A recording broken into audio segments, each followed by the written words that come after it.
On a 40 ans cette année, la DRC a 40 ans cette année. Voilà, c'est un moment important pour nous, qui s'est construit. C'est une structure qui s'est construite à partir d'une expérimentation à la fin des années 70, dans les villes autour d'une mission interministérielle des villes du Massif central, région qui pâtissait d'un certain nombre de handicaps, et dans tous les petits centres urbains existants sur ce territoire, notamment par exemple la ville de Saint-Flour, la ville de Thiers, vous aviez des cinémas, mais qui avaient tendance à végéter. Voilà, avec de grosses difficultés. Aujourd'hui, on pleure quand le film arrive au bout de la 5e ou la 6e semaine dans une salle de proximité. À l'époque, la moyenne, c'était plutôt 17 semaines après la sortie parisienne et avec un vieillissement du parc immobilier. Donc, cette expérimentation a démontré que si d'une part, on agissait sur la rénovation des salles et d'autre part, on agissait pour que les films arrivent plus rapidement dans ces salles, il y avait un retour du public. À partir de cette expérimentation, où l'État, via cette mission, avait mis 1 million de francs à l'époque sur la table, on a vu qu'il y avait un retour du public. Donc, c'est développé une politique de l'État avec le CNC, la mise en place d'un certain nombre de soutiens, notamment la commission d'aide sélective dont parlera Yves Le Pannerer tout à l'heure. Et puis, un outil d'intervention qui est notre agence, construit d'abord comme une association para-administrative. À l'époque, dans les années 80, on aimait beaucoup ce type de structure qui permettait d'échapper à un certain nombre de lourdeurs. Et là, il fallait agir rapidement sur les territoires, être le plus mobile possible, en agissant sur ces deux pans, à la fois sur l'accès au film et à la fois sur l'aménagement du territoire, le maillage du territoire en salle de cinéma. Voilà. Donc 83, avec une première intervention, j'ai mis l'image de L'As des As de Belmondo, film très français, parce qu'évidemment, il fallait aussi des films porteurs pour faire revenir le public dans ces salles. Aujourd'hui, on travaille plus sur les films à essai, les films qui ont plus de difficultés à exister sur l'ensemble du territoire. Et puis, le premier travail de l'agence, ça a été d'établir une carte de France départementale dans laquelle on voyait les zones dans lesquelles il y avait le plus de difficultés. Les zones les plus sombres étaient celles où il y avait une vraie carence de salles. Et puis, les salles blanches étaient celles où il y avait déjà un maillage relativement conséquent et qu'il fallait aider à asseoir leur développement. Et puis, les zones intermédiaires, c'était celles où il y avait des salles, mais il y avait sans doute là à retravailler, soit pour créer de nouveaux établissements, créer de nouveaux écrans, et en tout cas, asseoir le développement de ces salles. Aujourd'hui, nous ne sommes plus une association véritablement para-administrative. Nous sommes une vraie association avec une vie démocratique et des adhérents, 1400 adhérents. Environ, selon les années, avec la crise évidemment, ça s'est un peu réduit, entre 1200 et 1400 adhérents, qui représentent l'ensemble du spectre de l'action de la diffusion du cinéma sur les territoires, à la fois la filière, on va dire, de la production et la création, les réalisateurs et les producteurs, le spectre de la diffusion des films, à la fois distributeurs et en programmation, et puis la présence du cinéma sur les territoires avec l'alliance entre des collectivités territoriales et des exploitants. J'espère que tous les exploitants qui sont ici présents ont déjà relancé leurs adhésions à la DRC. Et il y a un collège de collectivités territoriales, donc je vous engage, si notre action vous intéresse, à pouvoir adhérer à notre agent. Et c'est important parce qu'on est sans doute la seule association dans laquelle il y a une coexistence à la fois des collectivités territoriales et des exploitants.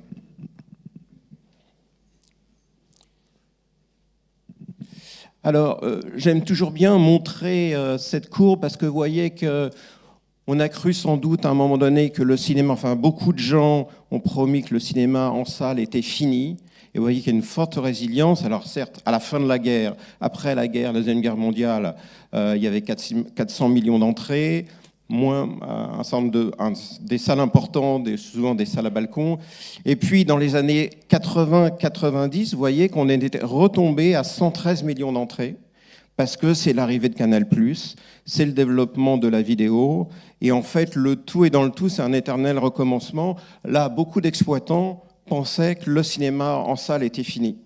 Et malgré tout, les efforts combinés à la fois des exploitants et des collectivités territoriales, soit directement, soit en soutien, ont fait que progressivement, on est remonté jusqu'avant la crise à plus de 200 millions d'entrées.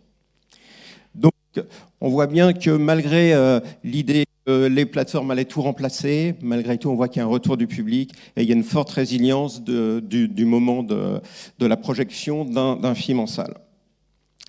J'aime montrer cette image-là dans la politique des multiplexes qui forcément a été impactante pour le parc de salles. On a la chance en France d'avoir 2000 établissements de tout type de gestion, de tout type en termes de situation.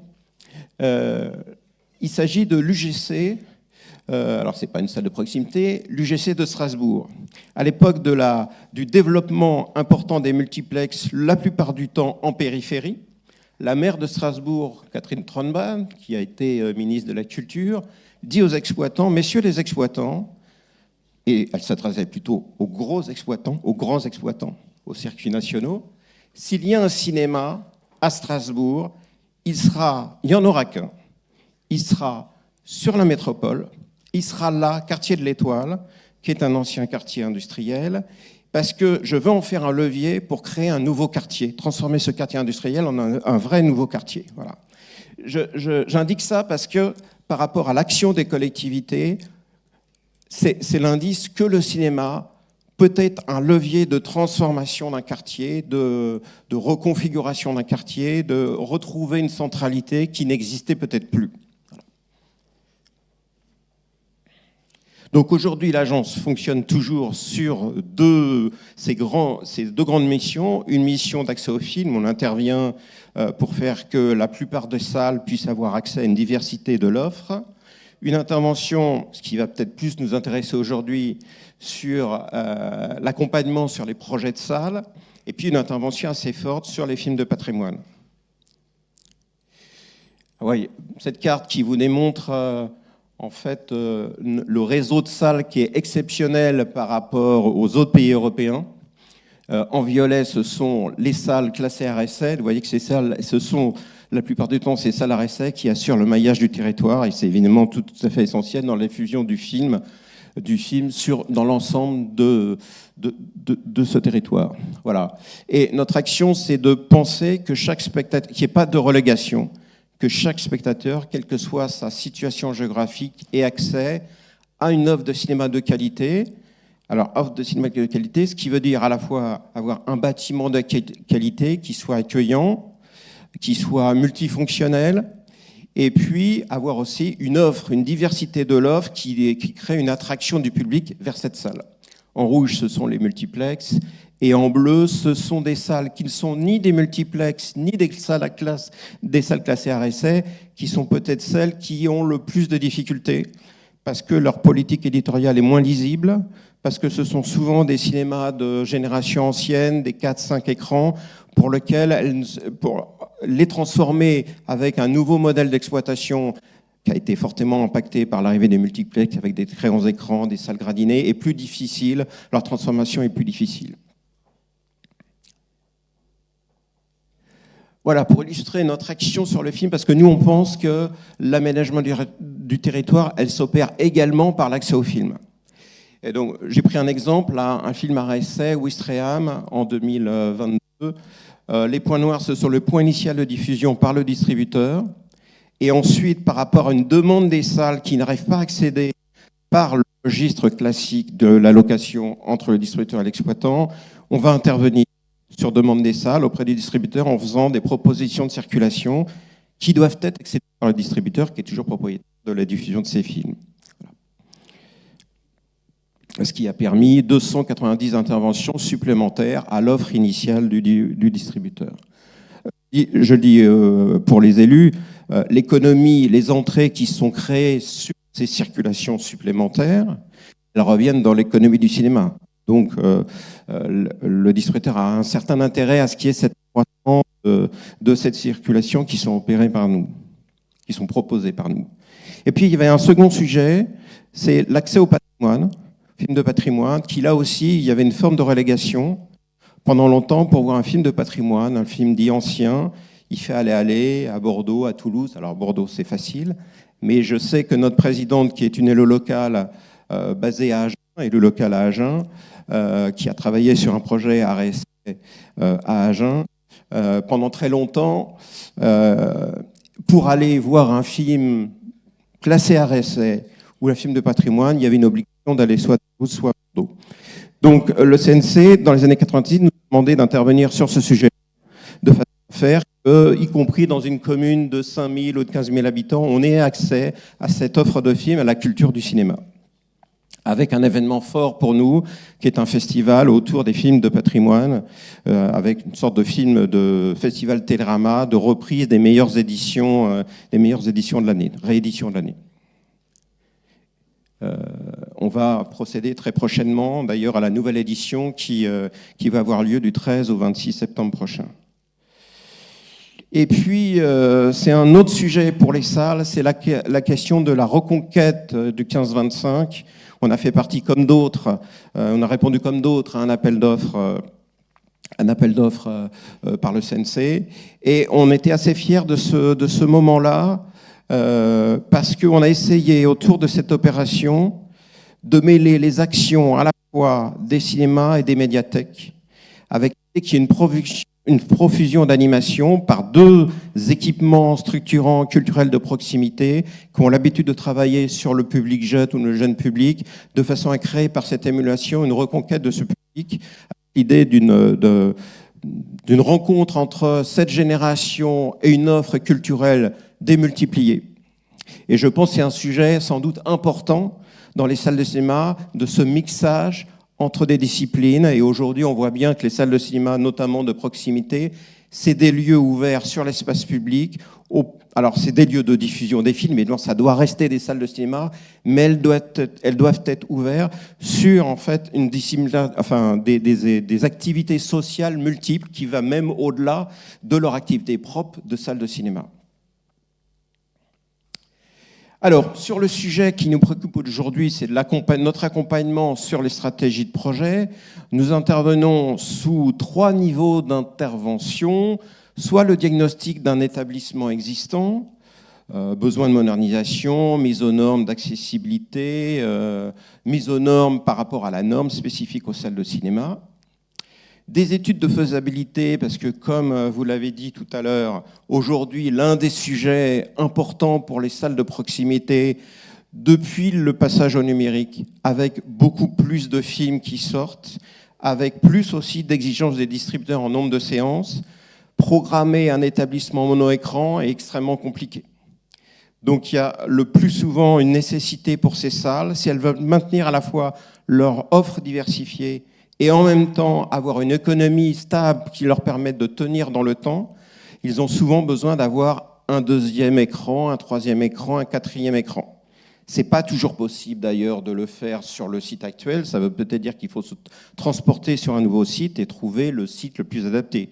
Parce que la position centrale, le centre-ville des années 50 n'est peut-être pas celui des années 2020. Donc, étude de faisabilité pour voir s'il est possible de créer le 2e ou le 3e écran, et avec les coûts induits, avec une première évaluation.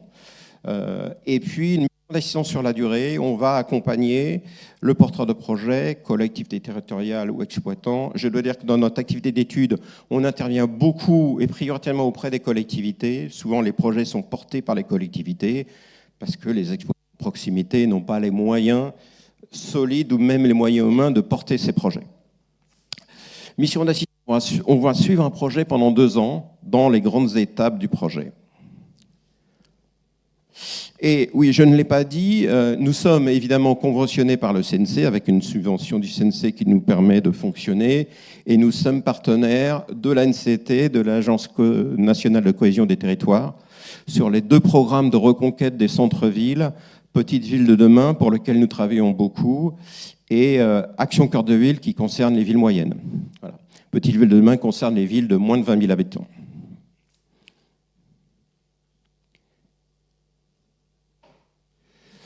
Voilà, donc j'ai mis juste un état là, on va dire quantitatif de nos actions sur 2022. 38 projets ont été suivis, 18 études sont en cours. Ouais, 8 diagnostics, 4 études de faisabilité, une étude pour la région Bourgogne-Franche-Comté. On a étudié un parc de salles de 5 communes qui participent au programme Petite Ville de demain et 21 assistances. Et puis nous participons, nous travaillons avec le CNC sur l'analyse des projets qui sont présentés à la commission d'aide sélective, qui est l'outil d'intervention du CNC pour participer au financement de ces projets. Un certain nombre de journées d'études que nous avons menées, en particulier en partenariat avec l'ANCT, un webinaire PVD et l'édition d'une plaquette. Tous les documents dont je parle là, vous pourrez les retrouver sur notre site internet. L'animation de la formation à destination des élus avec la Fédération nationale des adjoints à la culture, et puis des interventions à l'image de la réunion d'aujourd'hui, à la fois en Auvergne, en Hauts-de-France, dans le Gers et en Drôme-Ardèche, la plupart du temps en association avec une association territoriale comme aujourd'hui. Et puis des interventions un peu plus globales à Aix, sur la place de la Cinéma dans l'espace public. Et puis, évidemment, un sujet très important, c'est la transition écologique. On a animé un certain nombre de webinaires ou d'ateliers et on participe avec le CNC et la Fédération des exploitants à la réflexion sur la mise en place de valeurs absolues pour le décret tertiaire, qui est un sujet évidemment important. Et puis, Europa Cinéma nous a demandé de présenter notre travail assez exceptionnel par rapport aux autres pays européens qui regardent toujours la France comme un peu un exemple, sans faire du cocorico. Malgré tout, il y a une intervention publique sur le cinéma qui est évidemment essentielle par rapport aux autres pays européens. Quelques exemples de projets sur lesquels nous sommes intervenus. Est-ce qu'on peut... Il y a une flèche. Est-ce qu'il y a une flèche sur le... Pardon ? Est-ce qu'il y a une flèche sur... Il n'y a pas de flèche, bon, c'est pas grave. Quelques exemples. Alors, j'aime bien, vous voyez, ces trois projets sur lesquels nous sommes intervenus, Poix-de-Picardie, Doulan et Albert. Il s'agit de 3 salles dans des communes rurales autour de l'agglomération d'Amiens. L'agence d'agglomération avait réussi à obtenir, et le syndicat de pays avait réussi à obtenir des fonds européens au moment du passage au numérique. Ils étaient en train de reprendre leur schéma de cohérence territoriale et voulaient travailler sur ces communes dans la périphérie, si on peut dire, de la ville d'Amiens. Et de travailler en termes de centralité sur la rénovation des salles de cinéma de ces territoires. Donc il y a eu un programme collectif entre ces 3 salles, avec un groupement de commandes et un même architecte qui a opéré la rénovation de ces 3 salles. Le Trianon, ici, une réhabilitation avec développement des espaces d'accueil. Le Tivoli à Doullens, salle, toute petite salle, gérée par la MJC qui ne disposait pas d'accueil. Donc, à la fois réhabilitation du cinéma et en même temps création d'un espace d'accueil. Et puis, à cette occasion-là, le cinéma historique était à la vente. La ville a pu le racheter. C'était devenu un bazar. Le balcon était encore existant. Ils ont enlevé le faux plafond. Ça a permis de reconstituer le cinéma d'origine. Et avec notre intervention, on a réussi à créer un 2e écran à l'intérieur de ce volume important. Donc là, voilà, il y a vraiment une démarche territoriale et aussi une démarche collective et culturelle, puisque l'idée, c'était à la fois de proposer une rénovation de ces 3 lieux qui devaient avoir une mutualisation de l'action, parce que sur les salles de proximité, il faut forcément, pour que ces salles tiennent, parce qu'elles n'ont pas la force d'un circuit national ou moyen de tenir par leur propre existence, la mutualisation est évidemment totalement essentielle. Avec développement d'un projet culturel commun, mutualisé entre ces 3 salles. Alors, dans la réalité, ça marche plus ou moins bien, mais en tout cas, il y avait un postulat à l'origine de créer un projet plus collectif. Le Cristal Aurillac, donc là, qui est une ville plus importante, la collectivité a intervenu fortement auprès de l'exploitant privé de l'époque. Ça a changé depuis, ça a été racheté par CGR, puisque c'est une ville préfecture, essentiellement administrative, et après 18 heures, il n'y a plus personne dans la ville. Donc c'était important d'avoir un équipement cinématographique structurant, avec l'idée que ce projet architectural fort soit présent dans la ville. Et puis on parlera d'autres projets tout à l'heure qui sont là, mais je veux passer pour ne pas prendre trop de temps. Voilà, quelques exemples. Rumilly. Alors, création d'un cinéma en entrée de ville, avec un volume relativement conséquent. Et bien qu'on ne soit pas dans le centre-ville, on peut malgré tout faire un projet éco-responsable. C'est une équipe d'architectes qui a beaucoup travaillé sur ces questions-là depuis longtemps. Aujourd'hui, tout le monde est éco-responsable dans sa tête, quelquefois c'est difficile de passer à une vocation d'éco-responsabilité dans les faits. Eux ont beaucoup travaillé sur les alliances entre l'utilisation de matériaux éco-responsables, avec beaucoup d'utilisation de bois, qui va s'opposer au volume des salles qui ont besoin là, de masse et qui vont être construites plutôt en béton. Bayonne, la Talente Bistrot, l'idée que c'est à la fois un cinéma à essai bien reconnu et en même temps il y a un bistrot, c'est bien l'idée que le cinéma il va s'ouvrir sur la ville, il va accueillir beaucoup d'activités de médiation au-delà de la proposition d'offres de films. Et puis au-delà de ces aspects, on va dire plutôt d'ordre urbain, de l'ordre de la construction architecturale, il faut continuer à faire un travail sur l'aménagement des salles de cinéma. Alors, la salle de cinéma est très réglementée, il y a des règles très précises qui les dimensionnent. C'est sans doute pas là où il y aura la plus grande expérimentation architecturale. Ça n'empêche pas de faire un travail sur les textures, sur les couleurs et sur la mise en lumière. Alors, quelques éléments méthodologiques, puisque c'était un peu le sujet que j'avais indiqué à l'association. Il faut se poser les bonnes questions pour aller vite et être le plus efficace possible. D'abord, quelle est la nature du projet ? Est-ce qu'on cherche à opérer la rénovation du cinéma existant ? Et puis de développer la qualité d'accueil, parce que c'est important d'avoir surtout quand on est dans une offre de proximité, d'avoir une qualité d'accueil auprès du public. Le public, forcément, il n'est pas captif, donc il peut aller dans d'autres salles. Donc c'est important de travailler la qualité d'accueil à la fois spatiale et puis également, évidemment, sur l'activité humaine, sur l'accueil du public. La dimension d'accessibilité est importante, elle est évidemment vertueuse, c'est un sujet essentiel pour pouvoir accueillir l'ensemble des publics dans son cinéma, mais elle est très consommateur en espace. Et ça veut dire que développer un cinéma accessible, il va falloir sans doute repenser globalement l'organisation de l'espace du cinéma, avoir une réflexion en se disant comment je fais pour accueillir de façon multiple l'ensemble de mes publics et comment va s'opérer le circuit de circulation, le circuit du public, depuis l'espace public jusqu'à la salle, quelles que soient ses capacités de déambulation dans l'espace. Donc ça nécessite une réflexion un peu plus globale. Ce n'est pas juste l'application d'une norme, des espaces qu'il faut réserver, ça veut dire une réflexion un peu globale sur comment je peux servir l'ensemble de mes publics. La possibilité d'action d'un écran supplémentaire ou de 2 écrans supplémentaires par rapport au sujet dont on a parlé tout à l'heure, qui nécessite peut-être un transfert parce que sur le site, ça n'est pas possible de créer la salle supplémentaire. Ou alors la création d'un nouvel établissement parce que dans la commune, il n'y a pas de cinéma existant ou sur le territoire, il manque un établissement existant. Et puis, une ambition économique, parce que dans le cinéma, il y a, on va dire, une dimension culturelle, mais il y a aussi une ambition économique. Quelle est la stratégie ? Est-ce que c'est conquérir ou créer un marché qui n'existe pas encore ? Alors, avec études pour démontrer qu'il y a un marché potentiel ou pas, et de quelle ambition il est. Est-ce qu'il s'agit d'élargir l'offre et d'accroître la fréquentation, notamment quand on crée un écran supplémentaire ?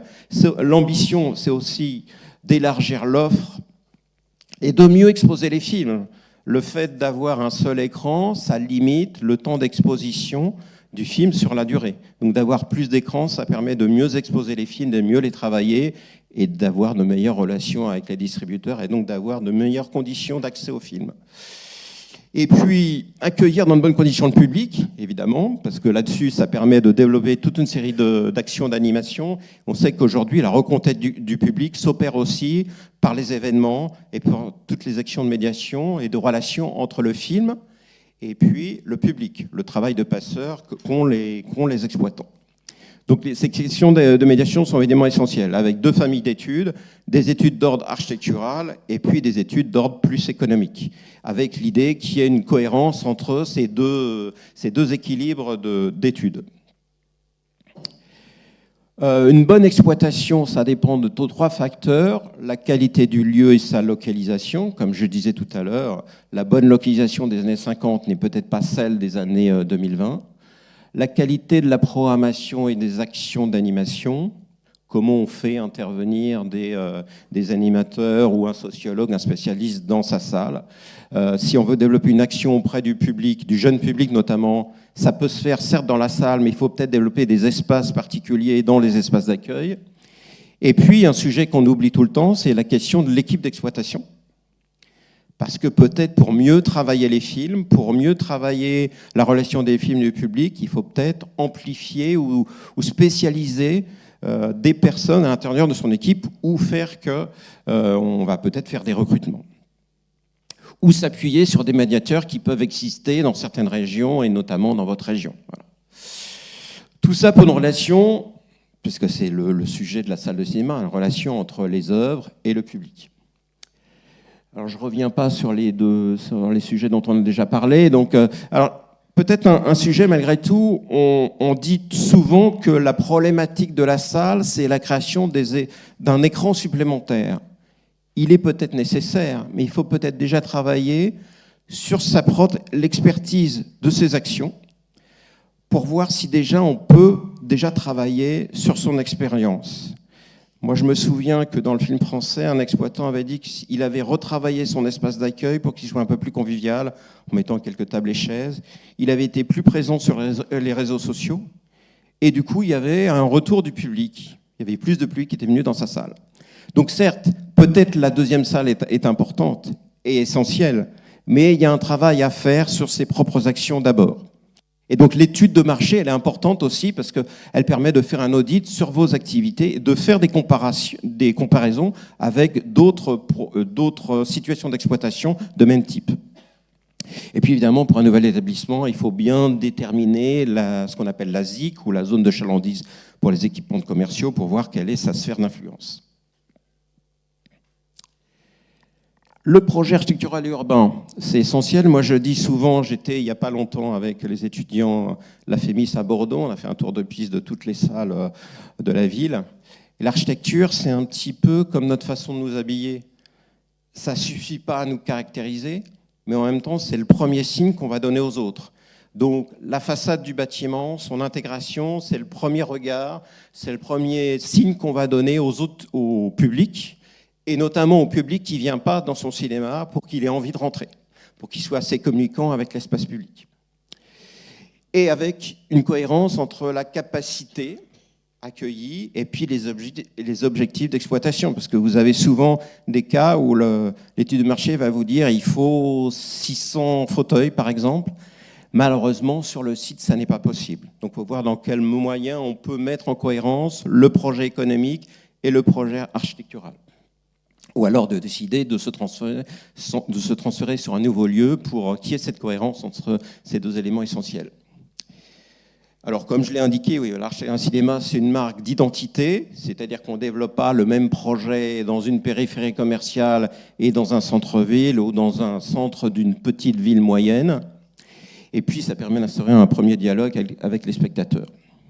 Et pour cela, il ne faut pas penser que l'architecte est multi-sachant. Il n'est pas exploitant, il n'accueille pas du public, donc il faut travailler sur les objectifs du cinéma. Ce n'est pas lui qui pourra l'inventer.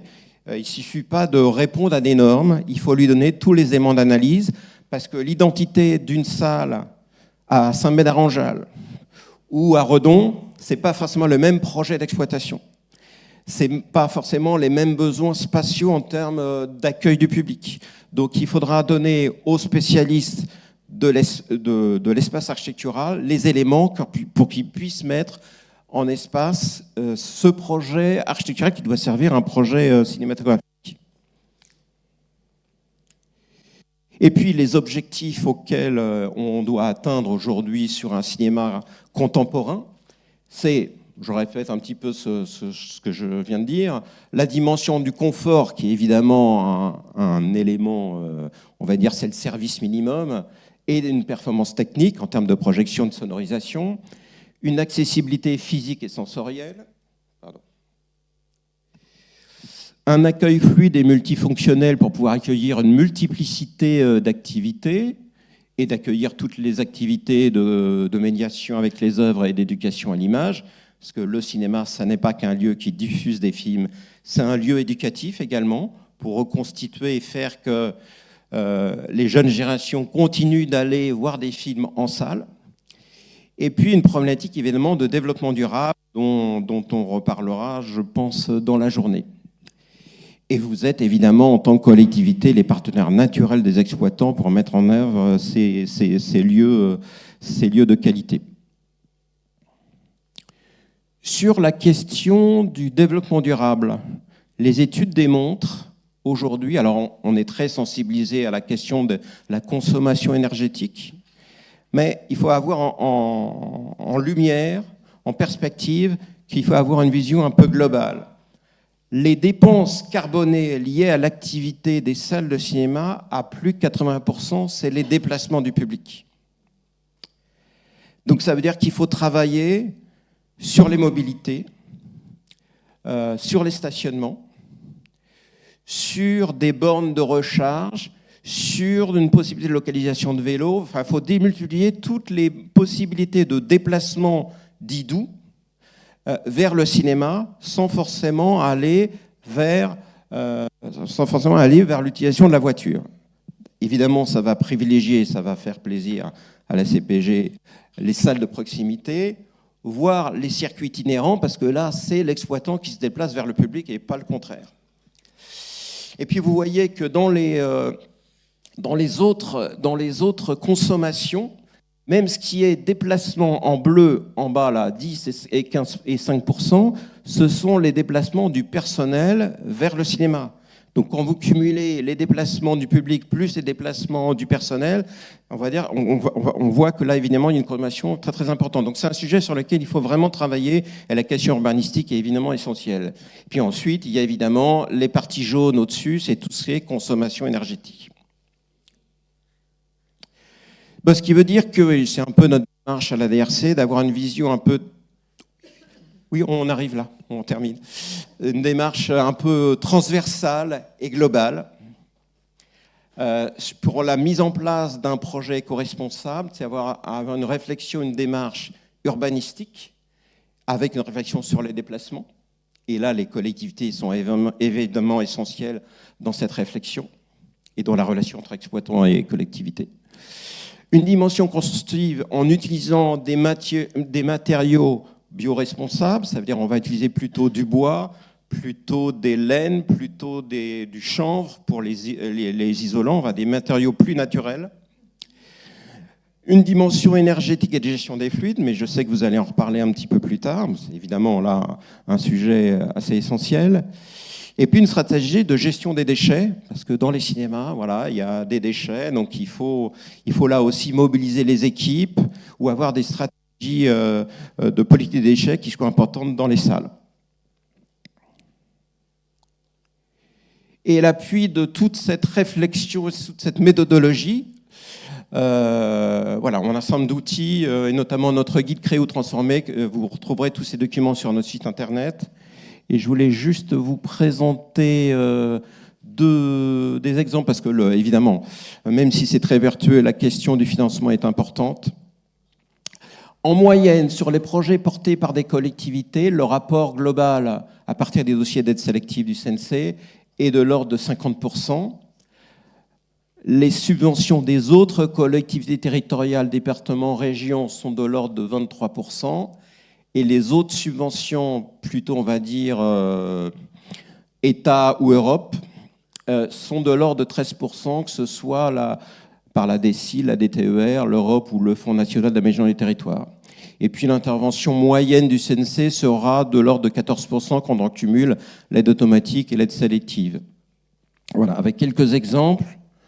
Le projet de Coutances, là, qui était le transfert création d'un nouvel établissement en centre-ville ou à proximité du centre-ville, 2,6 millions. Vous voyez que là, en fonds propres, 52%, intervention département, région et département, 10%.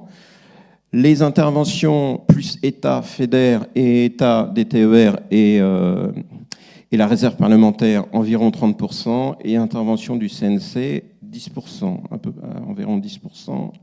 Poix-de-Picardie, ça me paraît important. Le cinéma, avant modernisation, faisait 13 000 entrées. On a investi moins d'1 million d'euros et avant crise, évidemment, on était arrivé à multiplier quasiment par 3 la fréquentation. Vous voyez, avec le rapport investissement et résultat économique est tout à fait important et qui a été financé à 15% par fonds propres de la collectivité, 31% par la région, 35% FEDER FNADT et environ 20% du CNC.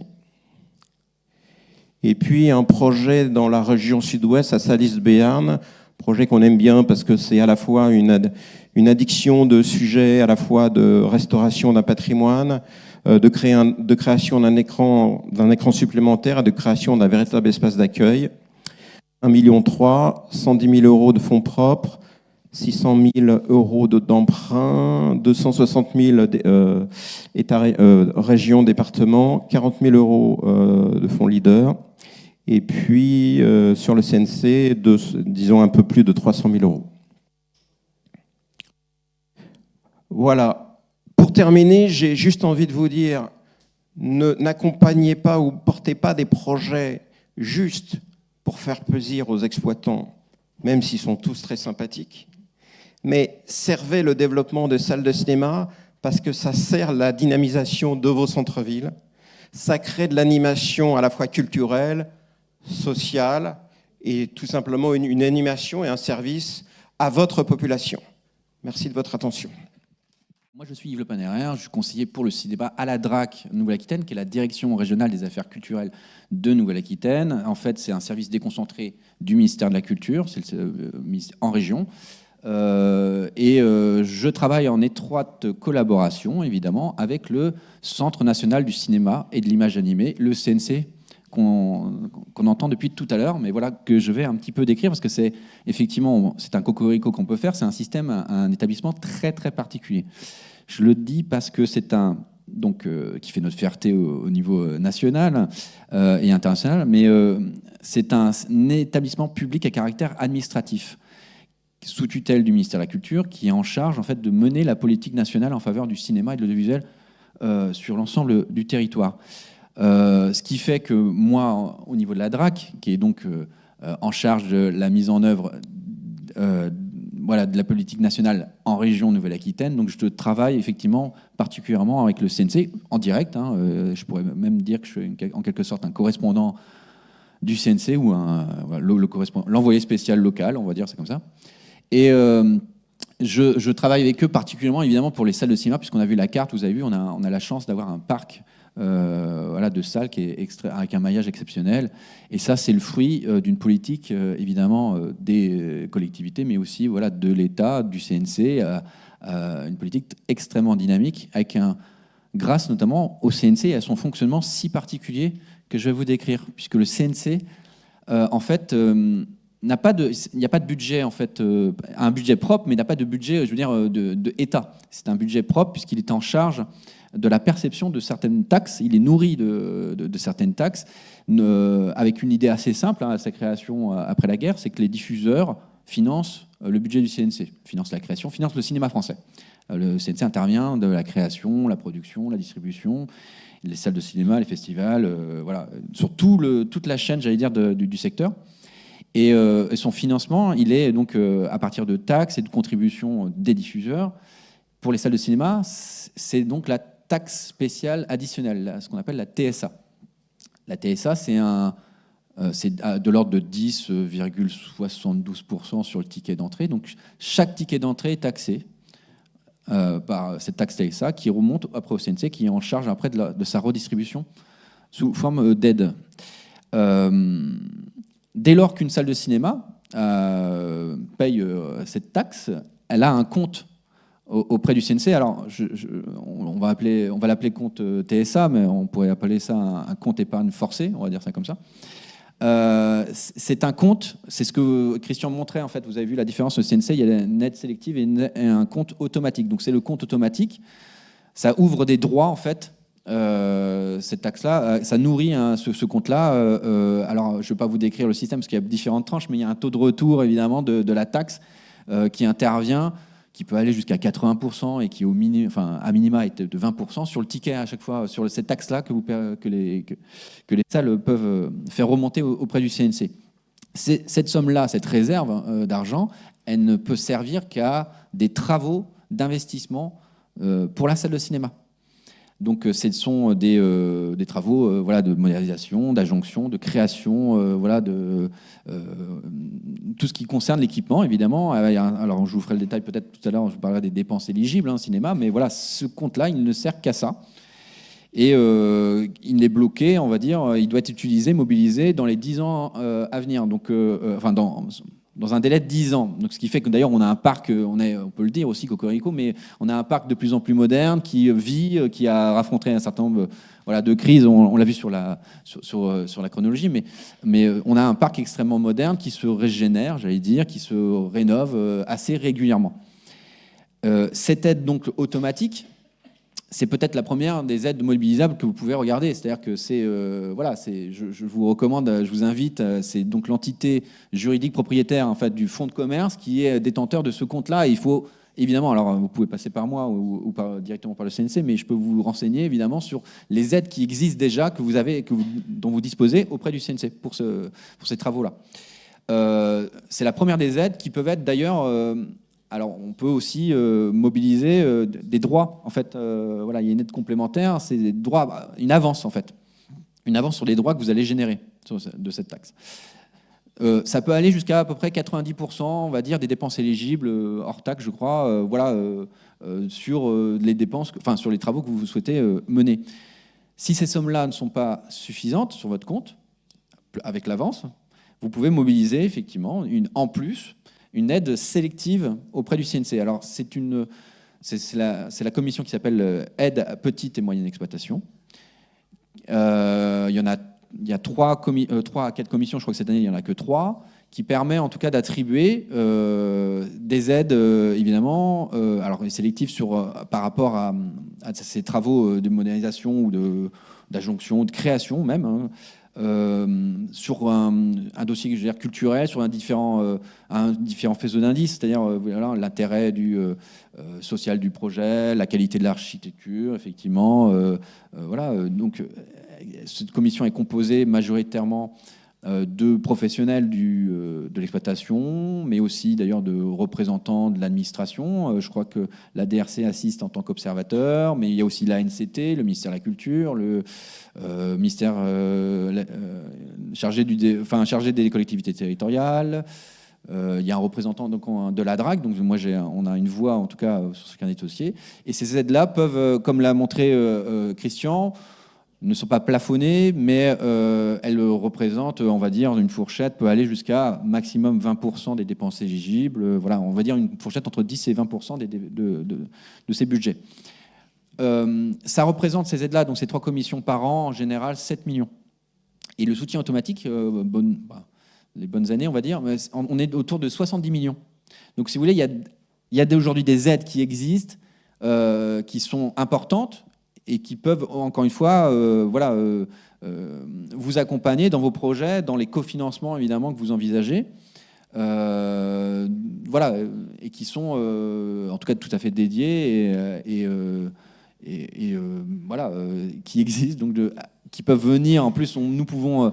En plus, côté, Christian l'a montré, côté État, nous pouvons aussi compléter, on peut cumuler avec d'autres aides. Alors, je ne vais pas faire le détail, mais DETR, DECIL, effectivement, ou FNADAT, mais nous pouvons venir en complément de ces aides-là sur les projets. Et ainsi que, et ça c'est quelque chose aussi de particulier, évidemment, on en parlera peut-être, sur les projets qui sont de pôles culturels, de salles d'établissements qui ne sont pas que des salles de cinéma, voilà, un projet avec une médiathèque, avec une salle de spectacle vivant, etc. Donc ça, ce sont les aides aujourd'hui qui existent au CNC. Et puis, c'est peut-être le moment l'échange avec vous, si j'ai pas été suffisamment clair. Je l'ai fait vraiment j'ai tracé dans les grandes lignes. Eh bien, ça veut dire que... Ouais. Cédric ?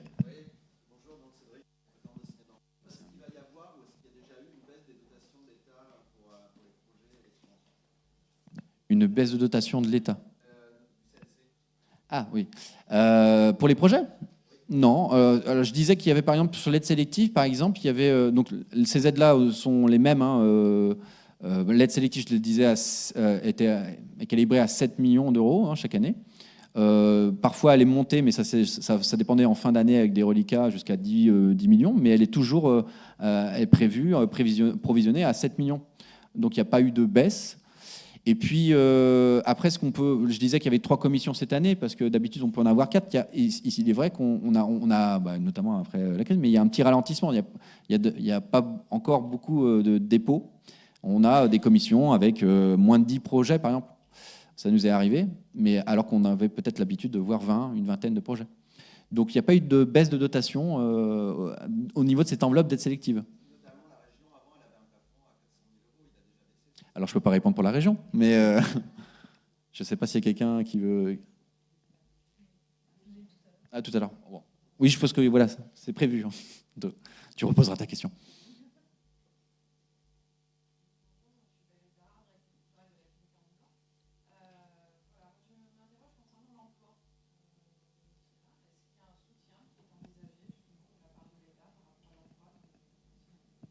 Je laisserai aussi peut-être la région peut-être en parler. Il se trouve que je vous laisserai peut-être décrire cet appel à projet, enfin un médiateur. Il y a un soutien dans le cadre du compte. On a un contrat de filière, donc il y a une convention qui est signée entre l'État, le CNC, la région et le département de la Gironde et d'autres départements, qui couvre en fait l'ensemble de nos champs de politique d'intervention en matière de cinéma. Et il y a une aide tout à fait particulière. Et la région Nouvelle-Aquitaine est pionnière, fait partie des régions qui sont lancées dès le début dans cette aide à l'emploi de médiateurs et de médiatrices dans les salles de cinéma. Je crois qu'il y en a certains qui sont concernés ici. Donc, évidemment, il y a un soutien à l'emploi de médiateurs, évidemment, dans l'idée que, évidemment, les salles doivent, non seulement, là on parlait beaucoup d'équipements et de bâtis, mais doivent être aussi vivantes et doivent être aussi avec des projets de médiation, d'animation, d'autant plus importants aujourd'hui qu'on doit peut-être effectivement déjà aller chercher le public qu'on a un peu perdu, mais qui aller le retrouver. Et puis surtout, on parlait de la priorité des 15-25, c'est-à-dire les 15-25, le public jeune, qui a tendance à moins en moins fréquenter les salles de cinéma. Et donc ces emplois-là sont dédiés vraiment à ces priorités. Donc il y a ces aides-là dans le cadre du contrat de filière. Donc c'est un soutien de la région, une politique de la région, qui a abondé financièrement, en tout cas aussi en cofinancé avec le CNC. Sinon, il n'y a pas d'autres aides à l'emploi, j'allais dire, d'exploitants. Peut-être dans le cadre de la loi SFEUR. Alors, la loi SFEUR, elle peut être effectivement sur l'investissement, mais aussi dans une aide au fonctionnement.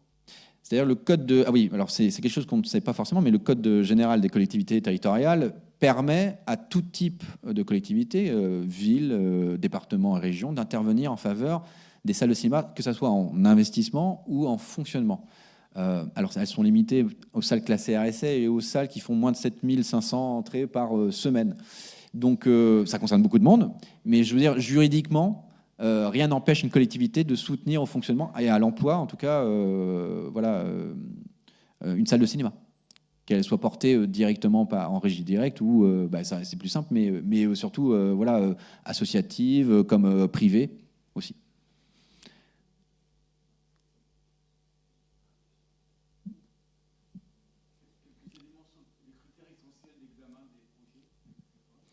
Alors, évidemment, l'aide sélective petite et moyenne exploitation, notamment, et ce sera un sujet peut-être aussi qu'on abordera plus tard, on est sur un projet culturel, avant tout. Donc, je ne l'ai peut-être pas précisé, mais après, il y a des choses un peu réglementaires, mais il y a une programmation, effectivement, et on doit aussi regarder le projet, comment envisage, c'est une aide à l'investissement du bâtiment, mais avec aussi au regard d'une politique d'animation culturelle d'un territoire. Donc voilà, c'est aussi une grande considération de la Commission sur des critères, évidemment, aussi des rapports de cofinancement, aussi de montage financier, l'apport notamment des collectivités, principalement aussi de la commune. On l'a vu que c'était évidemment la principale la commune est principale financeur pardon, des projets. Des regards, des attentions particulières sur le projet architectural, sur justement les aspects éco-responsables, de transition écologique. Donc voilà, c'est des fortes attentions qu'on a. Et évidemment, Christian l'a rappelé aussi par rapport à des programmes comme Petite Ville pour demain, c'est évidemment ce qu'on souhaite, c'est évidemment que ces salles de cinéma soient plutôt en centre-ville, voilà, animent un territoire plutôt que, disons qu'on n'est pas, enfin, disons qu'on n'a pas de les projets par exemple en périphérie qui seraient voilà sur des qui seraient vraiment des multiplex ou des choses comme ça ne peuvent pas être, de toute façon, ne pourraient pas prétendre en tout cas une aide sélective auprès du CNC. 2 minutes, 2 questions, c'est ça? C'est un tout hein, pour vous répondre en fait.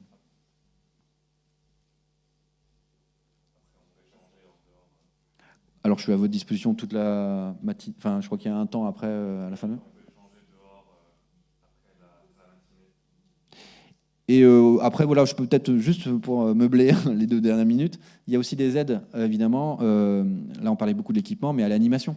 C'est ça, pour évidemment l'éducation à l'image, pour la primaire essai. Voilà, il y a aussi d'autres aides en dehors de l'équipement qu'attribue le CNC. Et moi, je suis à votre disposition pour faire le lien, évidemment, pour vous accompagner dans les projets. Évidemment, je verrai les dossiers aussi parce que j'aurai un avis à rendre, mais c'est quand même mieux qu'on les travaille un petit peu ensemble en amont.